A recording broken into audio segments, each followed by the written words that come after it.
Hi everyone, welcome to Masculinities and People of Colour.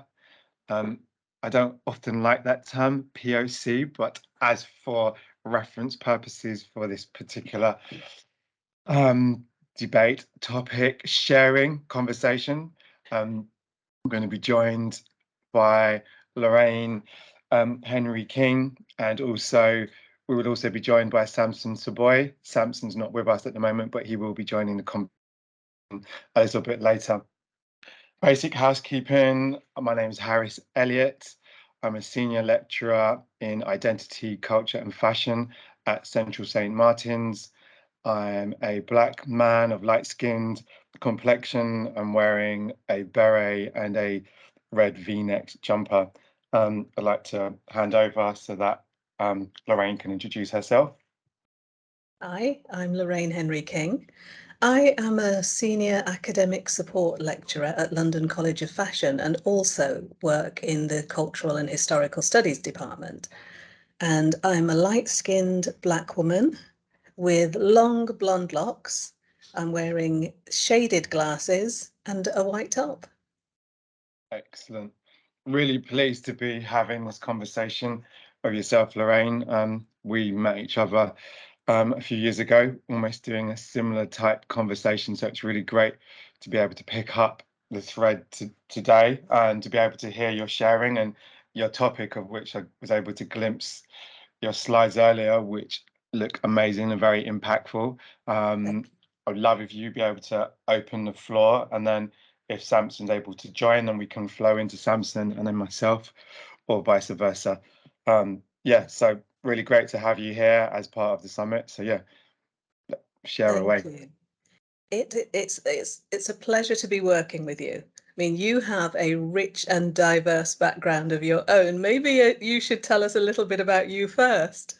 Okay, if we're going to go there. So thank you. So yes, I'm here as an academic at Central St. Martin's and predating and still ongoing with my practice. I'm a cultural curator and visual storyteller. I work in not only the academic space, but from my professional practice, I work with a number of musicians and art galleries. And essentially, my practice is about sharing different intergenerational stories about culture and identity. And there's a cross pollination within that. And very often, my go-to points in terms of my referencing hail back to my heritage, which is Jamaican, and then my second spiritual home, which is Japan. And so often my reference points at some point either converge with Jamaican attitude or Japanese sensibilities in the way that I think about the projects that I do, but very much rooted in identity, culture, and identity is a word that I would use to describe how I would describe fashion. Brilliant. Thank you. Thank you. So much that you could be sharing. So I'm sure we'll get to hear a bit more about that later. Snippets, yeah. Snippets later. Yeah. Well, I'm here today to talk about the research that I'm doing, which is based around heroic black skin. Now, clearly, we've got the title today, People of Colour, as well. And even though I do look at black and brown skin within my practice, what I'm going to be talking about today is specifically around heroic black skin in particular. Okay. And somewhere the slides are, let's have a look, seem to have disappeared slightly. So whilst that opens, one of the things that I can say is that I'm also a practitioner. My practice is based around textiles and multimedia interrogations. So whilst I'm not talking too much about my practice today, I'm talking more about the theory behind it. Hopefully I'll be able to kind of mention where the practice sits. Now, Harrison, are you able to see my slide? Jessica's able to see the slides. Okay, so what I'll do is I'll move ahead. So as you can see, it says Black Skin as Costume, the heroic skin of Hollywood's black superheroes. And what I've been doing is I've been looking at Well, I was asking many questions at the beginning of my research, and some of the questions that I was asking were based around what we see when we're watching Hollywood action films. Now, Hollywood action films, when I was looking at them as I was growing up, it was the time when there were hardly any Black actors on screen. So as I was growing up, and as I started to study my first degree in film, I started to question, where are the Black action heroes? Where are the Black actors? Where are the heroes that are Black? And remember that 10, 20 years ago, we're looking at, and still sometimes see, the fact that the Black actor in the film always dies first. So why does the Black actor die first? These were some of the questions that I was asking myself at the beginning of the research. And then I thought, do you know what? Is it just me that's noticing this? But actually, as a Black community, we were noticing the way that Black roles were portrayed, how Black men were portrayed in film. So I'm asking, not just was it me being oversensitive at the time, but what would it look like if we actually had a hero who could save the world, an action hero who could defeat the bad guy, an action hero that was able to use his body and his mind and actually defeat enemies of all sorts? What would it look like if that action hero happened to be Black? So what I had started to find when I started to look at this research, when I was in search of a hero, in search of a Black action hero, what I started to see was that there were different genres of film. Clearly, I was looking at action films, and what I was noticing is that you would see the same thing, meaning, as this slide shows, gangsters, for instance. You would see the same thing, gangsters, portrayed differently if they were Black gangsters, and completely differently again if they were white gangsters. So Black gangsters tended to be portrayed as kind of hood, lowly, low-life criminals. White gangsters tended to be portrayed as elite, as cool, as well-dressed, as sophisticated, as intelligent, intellectual. Now, they were they were definitely gruesome, they were definitely ruthless, but the way that they were portrayed was cool, in the way that they were dressed, the way that they were suited, the way that they were booted, the way that the cars that they drove, all of that. So even though we're looking at something where the context and the subject are the same, they were treated very differently when the actors were Black than when they were white. And what I started to notice was that whenever there was a Black man within an action film or a film of any sort, he tended to be in a very lowly position. He tended to be the stand-in, he tended to be the buddy, he tended to be he had lots of roles, but they weren't starring roles.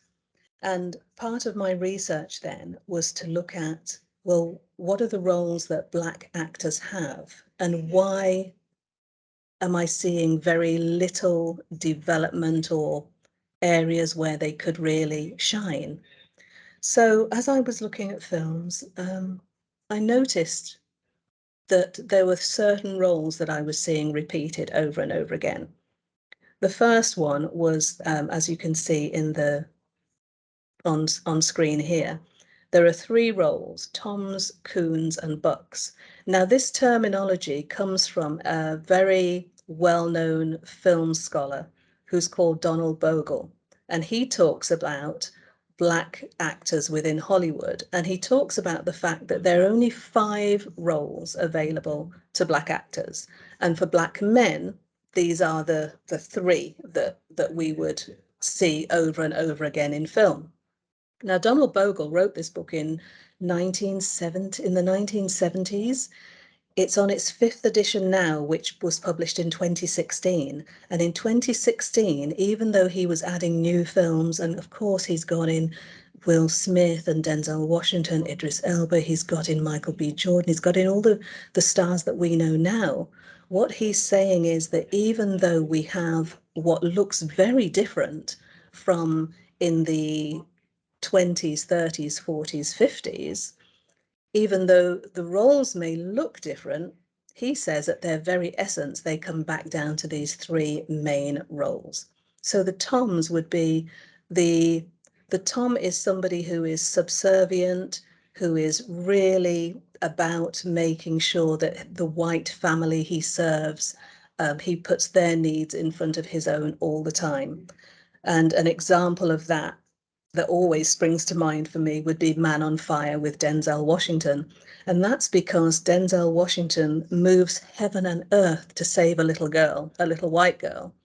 And that's the type of role that, at its heart, heroic as it looks, sits within the Tom's category. So the second role is Coons, and they're kind of comedic, childlike, can't be trusted, will shy away from work at any opportunity. So there's that type of childish, they have to be looked after and watched carefully type of vibe about them. But it also means that they can be comedians or buffoons, or they've got that kind of comic trait to them. And then the last one, as we can see by the clip here from Roots, is referred to as the buck. So this is a strong black man who is rapacious, he's dangerous, he is untrustworthy and uncontrollable. So clearly, in times of slavery, all of these physical strengths were desirable, but they're difficult to control. So when I started to see these traits coming through in the films that I was looking at, my question was, why? Why does this even exist? How is this still even a thing at the moment? And when you're researching and something keeps coming up over and over and over again, the rule is that you go back to the source. So I was being told by Bogle and many other academics that the source of these roles came from a film called Birth of a Nation.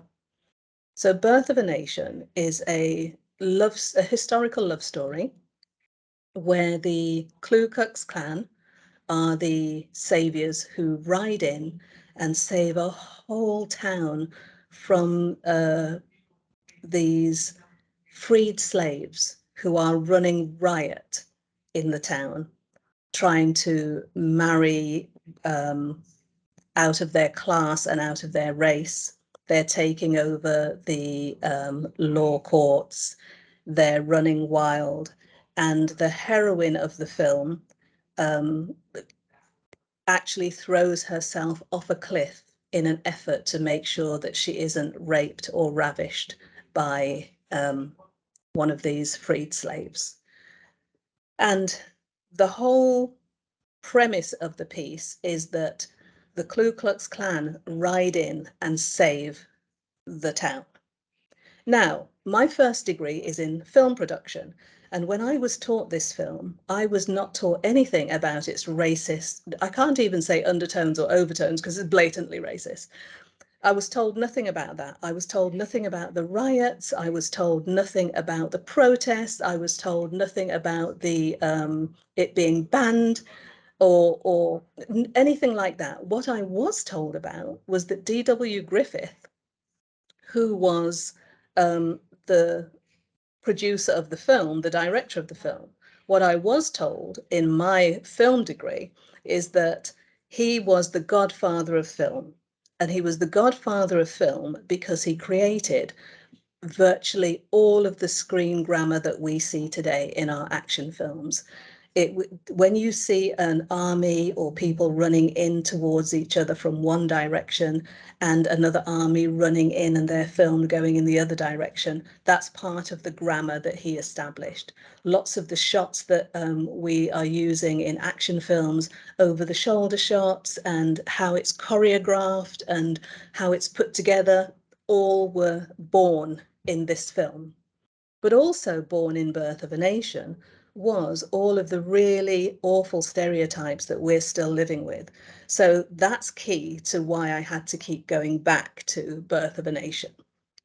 And in going back to Birth of a Nation, I was able to see the beginning of a few things. So first of all, in Birth of a Nation, you see the birth of the bulletproof hero, you see the birth of the action hero, you see the birth of the buck, the big black dangerous buck, and a few other things. So it's quite important.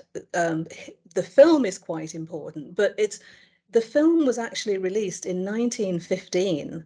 And it was the first film, the first blockbuster in Hollywood. It lasted 3 hours at a time when films were 10 or 15 minutes long. So there were queues to see this film. It was Hollywood's first blockbuster. But along with that came the whole stigma of the riots and protests that came with it. You know, the racism in it and the promotion of the Ku Klux Klan were all part of the issue that made it very difficult to be played in the United States, even now, over 100 years later. So when I was doing my research, clearly, even though I had to go back to Birth of a Nation, I'm looking forward to the challenges of how to find a Black hero and superhero, and looking at the pictures of Blade and looking at the pictures of Hancock, I was looking to challenge the notion of white supremacy as being normal. And we need Black heroes for that to happen. So part of what I have been doing with my research, because I began my research before Netflix had Luke Cage or Black Lightning, I began my research before Black Panther came to screen. And Black Panther was really useful for my research, but it doesn't quite do what I'm looking for in my research. But the whole idea was that Black Panther opened a conversation about what it was like to have heroes on screen. What did it mean to not just the Black population to see Black heroes, but what does it mean for white children and what does it mean for culture in general? Because if you are told, or if you do not see heroic Black roles on screen, clearly the message, the undertone of that is Black people aren't heroes. And that's what my research is challenging. And the way that I'm looking at that is I'm looking really at Black skin and thinking, okay, when we as costume practitioners, because I'm sitting in my costume design space when I'm looking at this research, when I'm thinking about costume design, skin as costume is a really big area of research. When we say skin as costume, the practitioners usually mean projecting images onto the skin. They might mean prosthetics, lacerations. They might mean painting of skin, everything that you could do with skin that kind of helps to build character. However, costume practitioners, when they're talking about skin as costume, actually mean white skin as costume.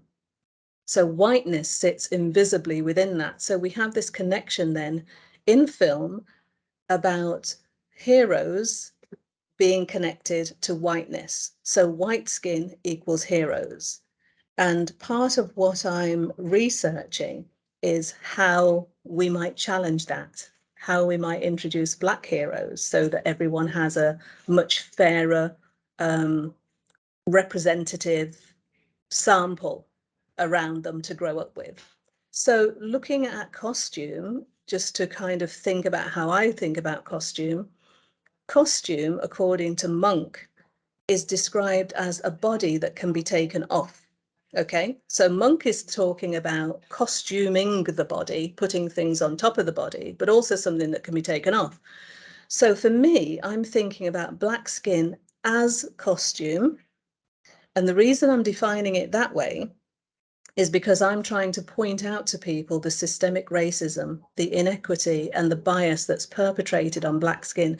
Now, if I describe Black skin as costume, that is problematic for Black practitioners and Black creatives. In fact, it should be problematic for everybody.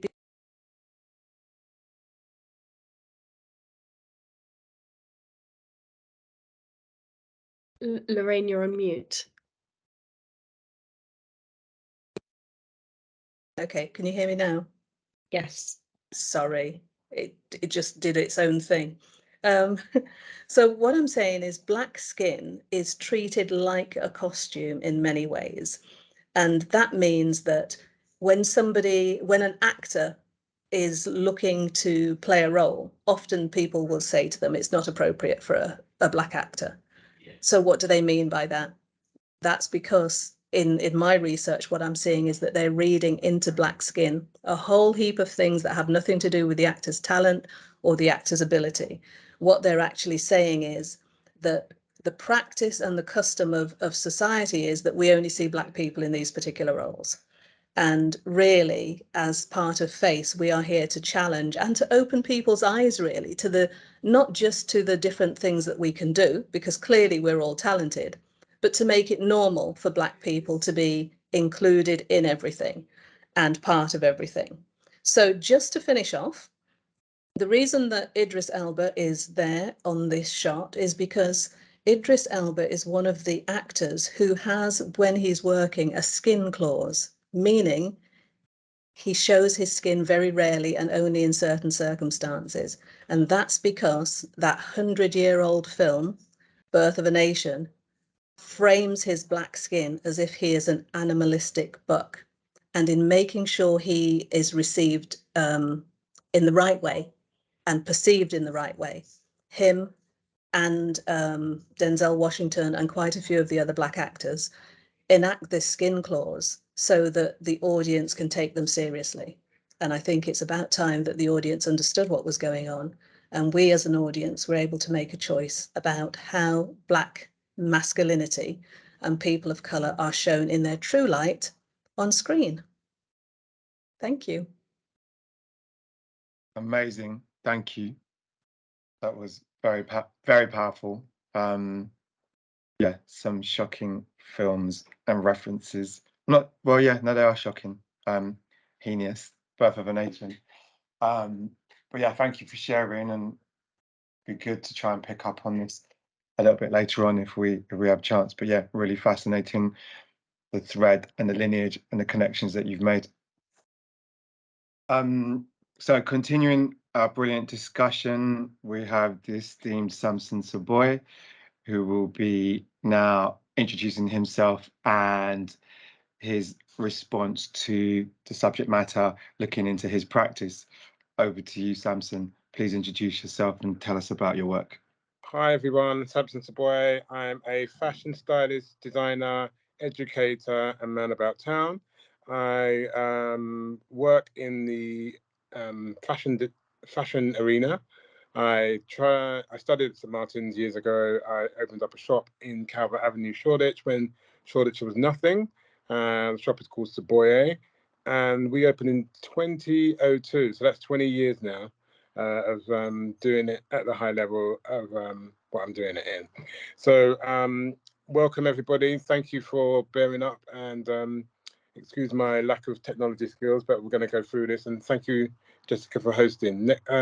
So I've entitled my my journey 80% perspiration, 20% inspiration.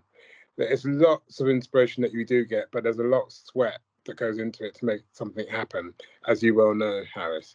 And in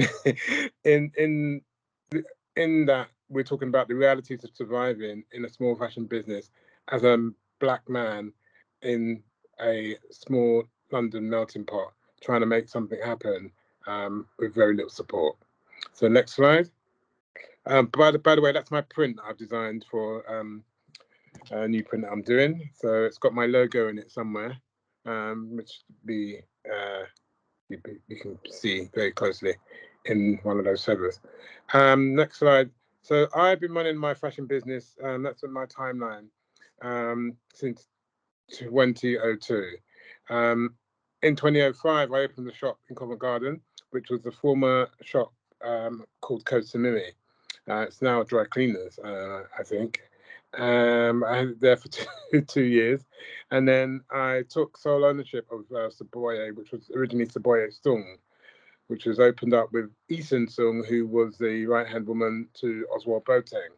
So we were really good friends. I'd use his stuff for shoots, and then I started Soboye, the fashion line, in 2012, which was a celebration of the African nations taking part in the London Olympics.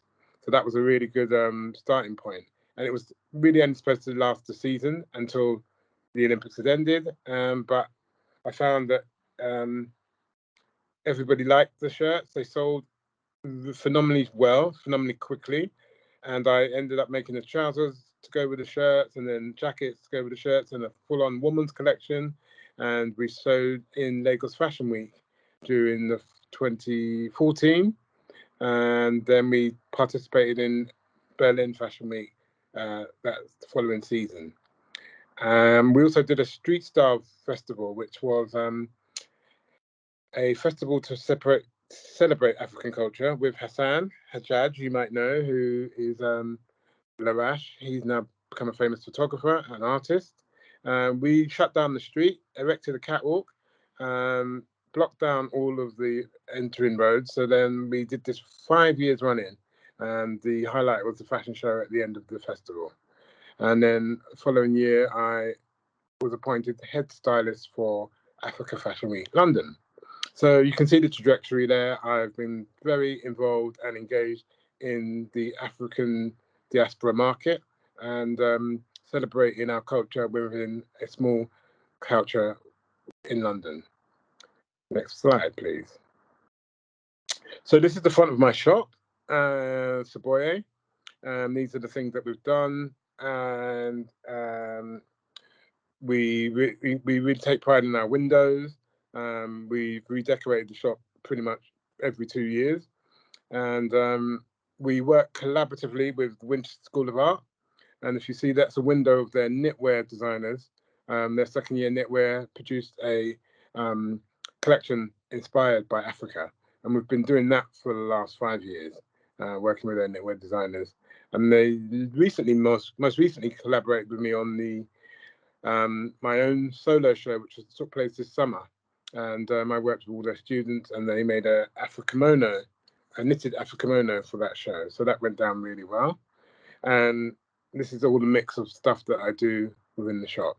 And then the left-hand bottom corner, that white interior is what it looks like inside the shop. That's my retail experience. That's my retail offering. Next slide, please. And that's a bit more of what it looks like inside. And I've been talking about fostering good partnerships. And basically, for me, collaborations, good working relationships is all what it's about. I love meeting people. I'm a people person. Anyone that comes to meet me in my shop will attest to that. And it's about good vibes within the shop, creating a great shopping experience, good visual merchandising, but all from a kind of an African / Afrofuturist perspective. Go forward, please. Go forward again. Go forward. Yeah, and then we do interiors as well. And I spent 5 years out of the fashion industry. I can tell I got kind of burnt out and needed a break and a new change of scenery. So for those 5 years, I made cushions, curtains, soft furnishings, bedding. First of all, it was a way of dressing sets, and then it took off on its own merit, and I ended up in pretty much every interiors magazine there was.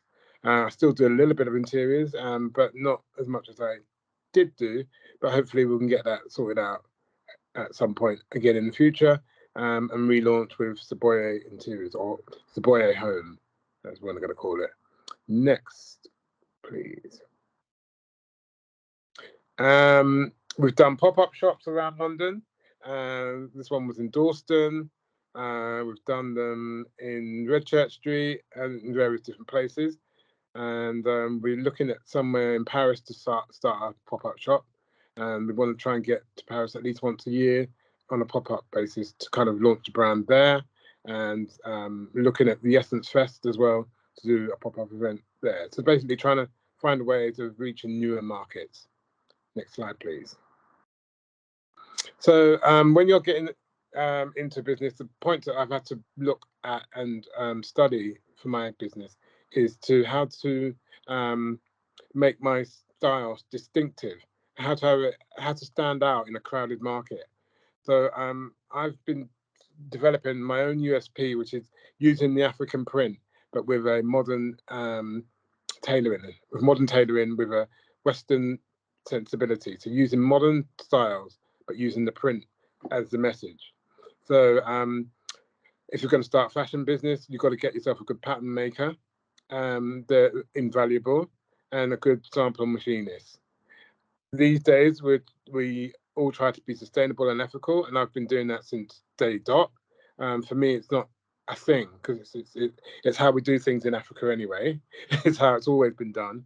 So it's something that we've always held by. We've not sung and danced about it because it's just what we do. We try and have the highest quality of photography, which is very important in getting the visual message across. And we're careful about budgets, which is how we've managed to stay afloat. We spend as little as we can to get the maximum out of our pound, and we do as much marketing as we can with the budgets that we've got.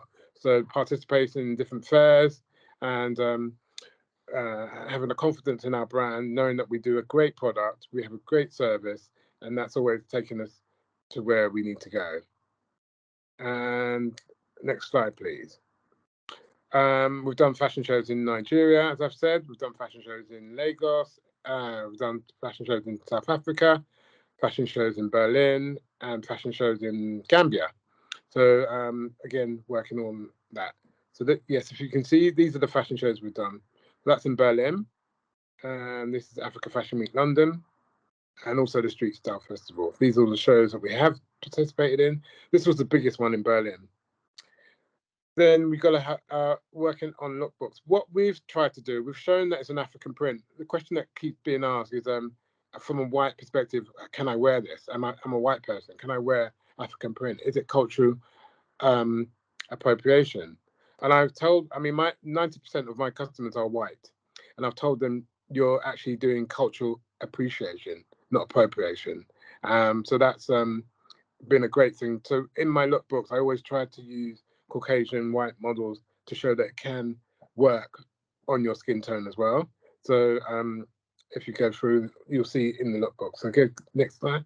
So yes, I've shown it on a mixture and different variety of diverse models to show the ability of the collections, to show how it works on a lot of different people. My good friend Dennis there.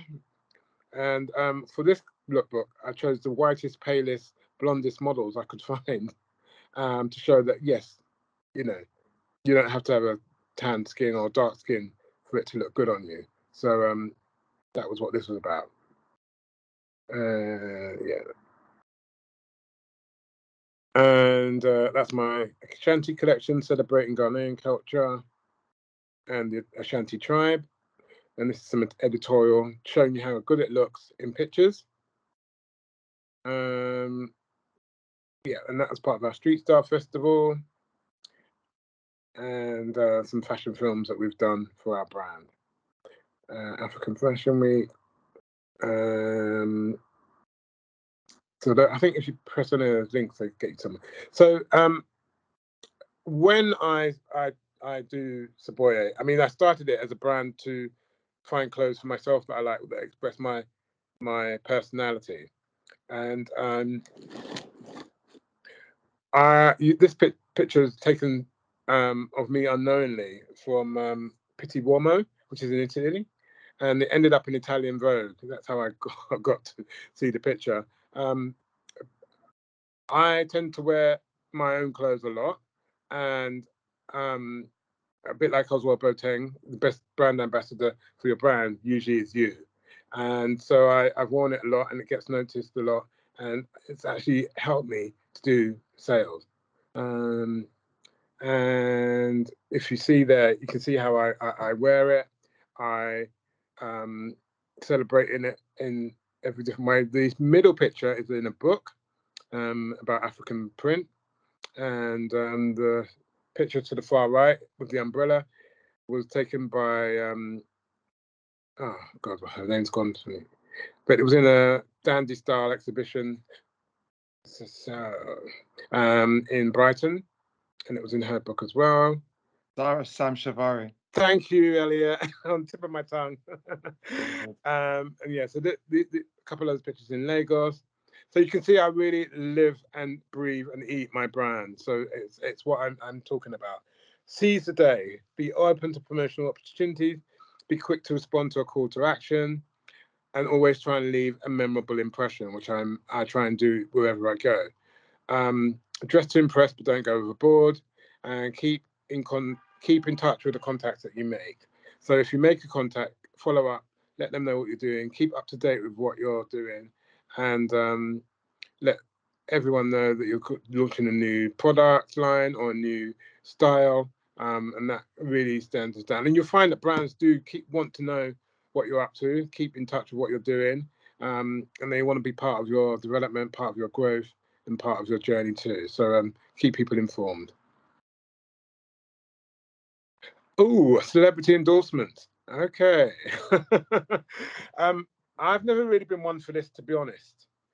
Harris and I just mentioned Anthony Anderson, and I've just done a Africa Fashion Week London 2022, dressing Anthony Anderson. To be honest, I didn't actually know who he was before I dressed him, but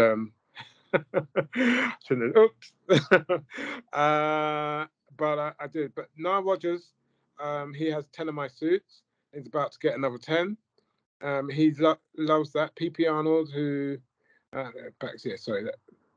back one. Sorry, back to Nile Rodgers. Now he's just contacted me again for another 10 suits. So I worked with Karen Binns on that. She introduced me to him, and she's been loyal in supporting my brand. And there he is meeting RuPaul. The second picture is in the National Portrait Gallery. He's wearing the trousers to a suit, and I saw him wearing the jacket to that Madonna party recently. So yes, he does love to wear Soboye. Next slide, please. There he is meeting President Clinton, Burna Boy, and the right blue suit was for the launch of Strictly Come Dancing. So yes, you can see he's a very big fan and lover of Soboye. Ironically, it's only got like one style, but in 10 different prints. The double-breasted one with a different color, but we'll try and introduce him to some more styles this season. Next slide, please. It's PP Arnold. She's a singer from the 60s. Used to be with the Rolling Stones, an original iCat, and I've been dressing her for the last 7 years. So that's her in her concert gear. And yeah, this is Simon Anthony Groden. Not as big a star as the others, but he's currently in Hamilton, which I've not yet seen, but I'm about to see. He was Lola in Kinky Boots, and also in the color purple. He's a big fan too. Oh, in fact, he's got that suit on as well. Megan O'Malley, who's also known as Karen in Will and Grace. She's a big fan. She comes into the show. I didn't actually recognize her because she looked so different from her character, but I recognized the voice as soon as she spoke. And I said, "You sound familiar. Why do I know that voice?" And then she told me, and I just was like in laughter. I couldn't believe it was her in my shop, but she's a big fan. She comes every year. She's in London. And next one, who's that? John Boyega, who you might know. He's apparently in the Woman King. That Woman King again? Okay. And Ovi from Love Island, Will I Am, and Colin Firth has one of my bow ties. And that's me at the Burberry party. Living it up with Bella Hadid and, oh God, who's that one? Joan Smalls. Next slide, please. Andy Polaris from Animal Nightlife. Do you know him, Harris? Yeah. He's a good friend of mine. He's a really good guy to know. And he looks great in the suits. I recently dressed Grace Jones for the Meltdown Festival. It's not in the slides, but she's also a fan now, and I'm also a bigger fan. Kelly Rowland, I managed to get Joe McCorbin in one of my jackets. Check you out. It didn't get him to win the election, but we tried. Brenda Romanis and Lems to say, Vernon's a friend who's now moved to LA. He's doing big things up there. Next slide, please. I don't want to cut you, Samson, because you've got a brilliant presentation, but we are running short on time. So do you want to give any anecdotes or anything to sum up in addition to the great insights you've already given to your work and practice? Be true to yourself. No matter where you're from, what your upbringing, what your limitations are, just do you. Find your unique selling point. Find your voice and use that only. Don't try and be somebody else. Don't try and imitate somebody else. There is room and space in this planet for who you are. Individuality has never been more celebrated in a time such as now. So do you, and be the best you can be the best version of you, and find allies that support what you're doing, that celebrate what you're doing, and live each day like it's your last. Don't ever put off tomorrow what you can do today. I've learned that at my great expense, and so always try and be one step ahead of yourself too. So thank you guys for listening. Thank you guys for your patience. Thank you, Jessica, for sharing the slides, and great to be with you all.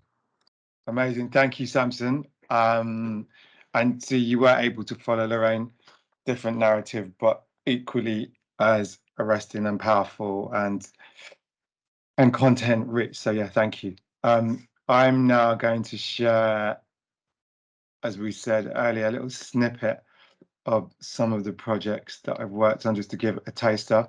I'm not sure how much time we'll have for questions, but what I was thinking we could do is, if people wish to send in questions, then they can, I'm sure both Samson and Lorraine will be happy to answer those questions at a separate point. I know that I will.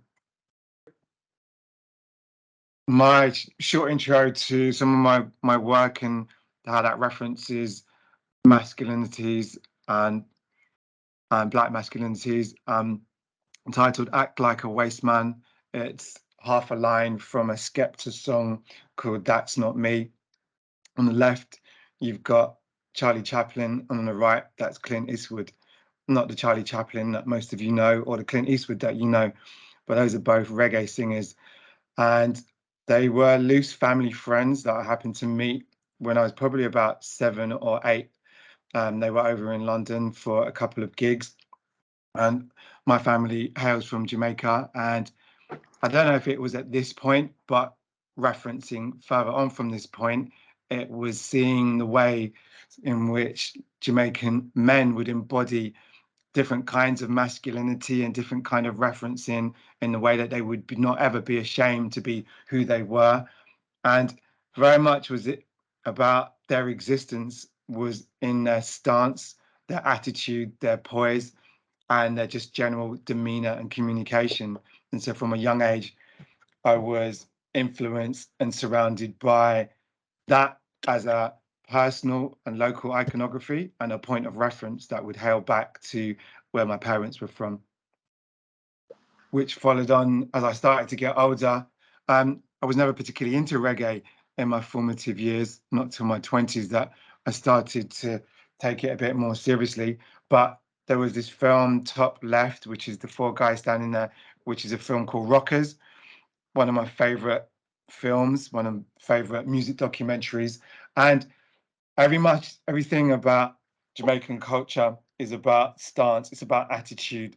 Someone could be wearing, see 2 of the guys are wearing woolly hats. It's summer all year round, but actually they still look cool. They still are themselves, and they're still able to identify and reference and have a sense of being. That everyone needs to be individual. As a child growing up, the one thing my mum always used to instill in me is that you have to be an individual. You're never allowed to follow the crowd. So I couldn't do what any of my peers were doing. any of my school friends, any family, it was always very much, you have to be you. You cannot emulate anyone else. And these other images here are of dancehall artist Ninja Man. And the idea of, when I think about masculinities, and partly why I put these images in, as much as I look at these and have been very influenced and respond to it, I think about the masculinity show that is on at the V&A currently, and I think some of the things that were missed from it were certain aspects of dancehall culture, of hip hop culture, which is slightly touched upon in the book, but the idea of what masculinity looks like from other cultures and other narratives was kind of overlooked. But these were the ideas, the ideals, and the references that I saw growing up, which then allowed me to be able to present and think about the way that I would do things in my way, which would mean that I didn't have to follow my, as I said, follow my peers. This is an exhibition which we held at Somerset House in 2014. This was Return of the Rude Boy. This is a project that I curated and created with the photographer and filmmaker Dean Chalkley. And the term rude boy hails back to Jamaica in the 1950s. Samson was also immortalized in this exhibition. It was a 10-week show at Somerset House, and it became their summer show. And it was looking at different people who embodied the spirit of what it meant to be a rude boy. On the left, the gentleman there, his name slips me at the moment, Terry Ellis, standing there. Terry doesn't need to have a walking stick or a cane, but that suits his look and suits how he would express himself on a day-to-day basis. And it's that idea of nothing is too special, nothing's too out of reach, nothing cannot be used for you to be able to express what your identity might mean. And therefore, what does masculinity mean? It isn't something that you ever grew up thinking about. It was always around you, but there was always that exploration within Jamaican culture that actually it can be whatever you want it to be, and no one can tell you any different. And if anything, the more outlandish or outrageous you can be, a bit like Ninja Man, the better, because the more you stand out and the more you engage, only further enhances who you are. And I've followed some of those sensibilities and ideals into my practice and the projects that I do, be they commercial or artistic, and sometimes those are obviously both the same things. This is 3 images from a catwalk show that I styled and did some design work for in 2015 for the designer Takeo Kikuchi. And the inspiration for the show was Rude Boy. It was meant to be a bit DIY, a bit punk, celebrating everything British, but from my perspective. And it was a year after we had done Return of the Rude Boy, so we took references from that and then mixed those things up. So there's crowns that are all over Paulie's shoulder, or the model in the middle. We created this Malay of these gold masks that we put all over his face, a bit more punk. And there's that point where Paulie's shorts are rolled up a certain way, he's got the bow on, and there's that point where we're playing with identity, we're playing with reference, we're playing with attitude, and it's about swagger, and it's about defiance, and it's about being able to express who you are, an understanding of tailoring, an understanding of referencing, but an understanding that actually, no one's going to mess with you. This is who you are in whichever guise, but then also riffing off of that tailoring narrative at the same time. And then also a few art moments thrown in. So there's that red case is a reference to the artist Fontana, which we painted up and then slashed in the style of Fontana canvases. This is essentially where I got the title from. I was commissioned to create a shoot for the Photographers Gallery in one of their catalogues a few years ago.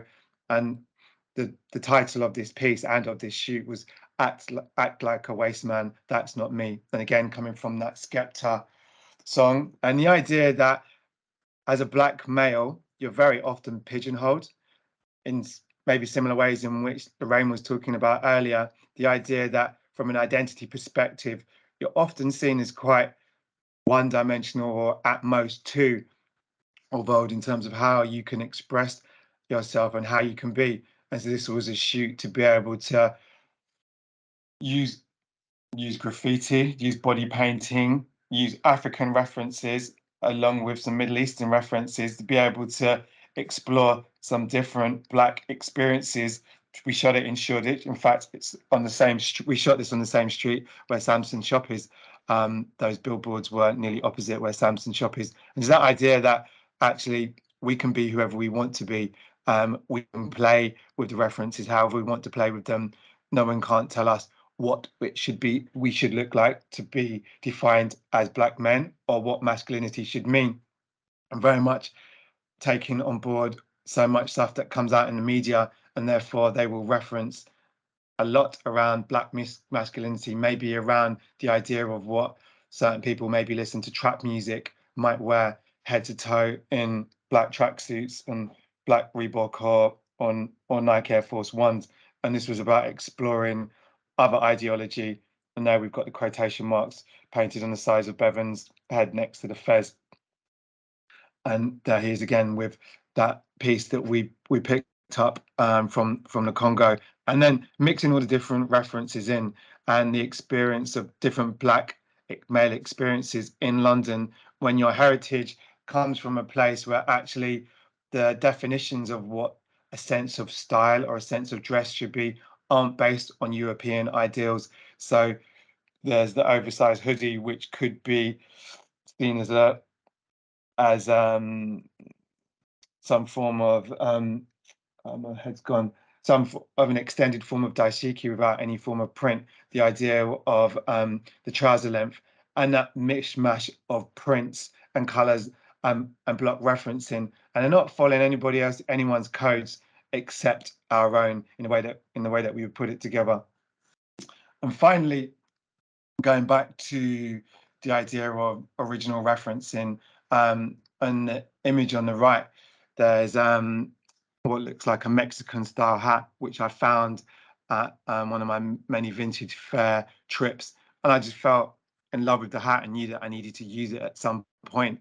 And then it was some months later when doing some archive research for something else that it was the exact same hat which was used on this reggae sleeve for the band Culture in the early 80s. And that point where whether those references have gone in intentionally or subliminally, that idea where that point of referencing that comes back to a stance, comes back to a point of view where what does masculinity mean? What do these references mean? How can we incorporate them? And how can we define and own our own space without anyone telling us anything other than actually well done or kind of keep moving? So yeah, that's act like a waste man.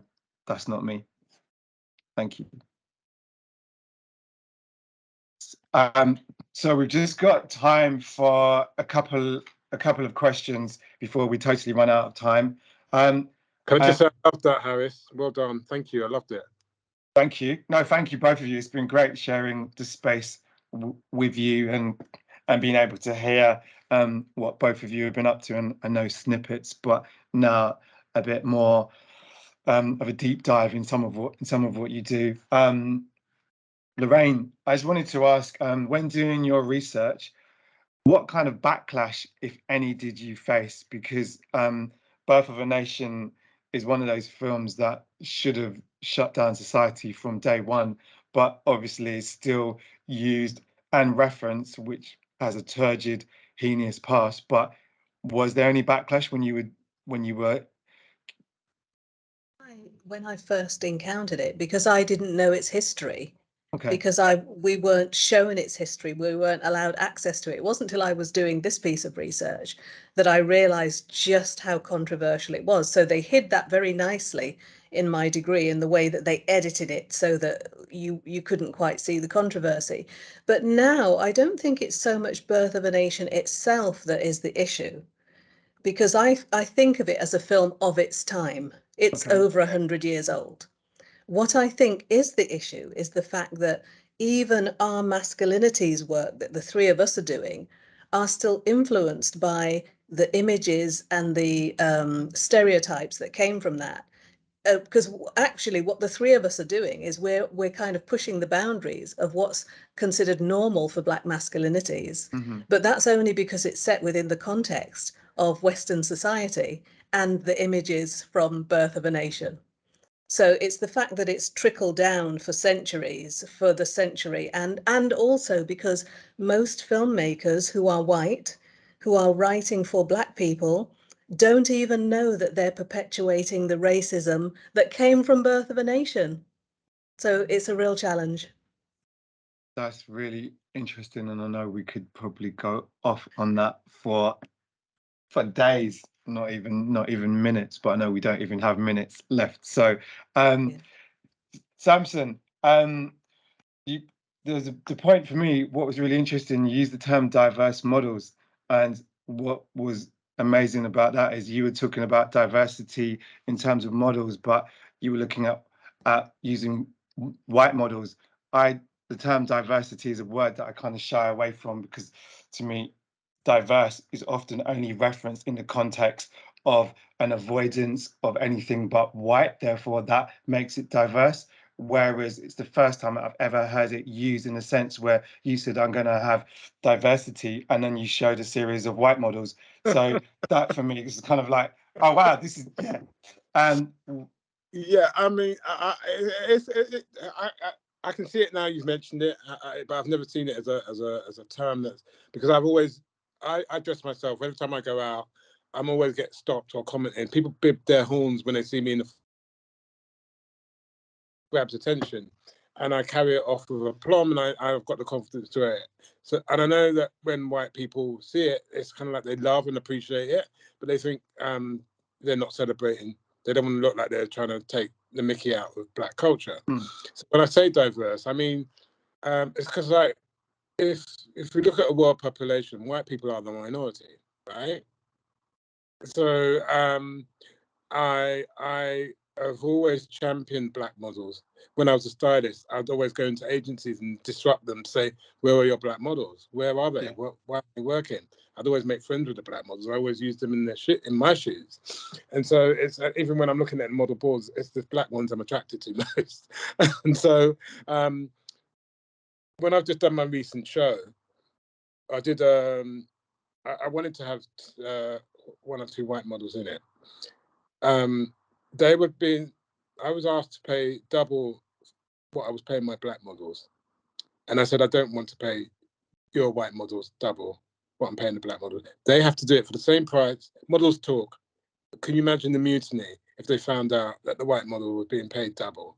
So I said, I'll take your white model at this price. If she doesn't want to do it for that, we can't use her. I don't mind working with just all Black faces in my show. But just out of courtesy to to the country I'm in, yeah, we will want some white models and to show the diversity of it. So that was why, yeah, I wanted them, just to show it can be used on different people. Amazing. Thank you for that. Thank you both for joining me. We've now reached the end of our time. Thank you to anyone and everyone who gets the chance to be able to watch this. But this has been Samson, Soboye, Lorraine, Henry King, and myself, Harris Elliott, Masculinities and People of Colour for the Face Summit 2022. Thank you. Bye. Thank you, guys. And can't wait to meet you all in person again soon. Bye, everyone. Bye, everyone. Bye.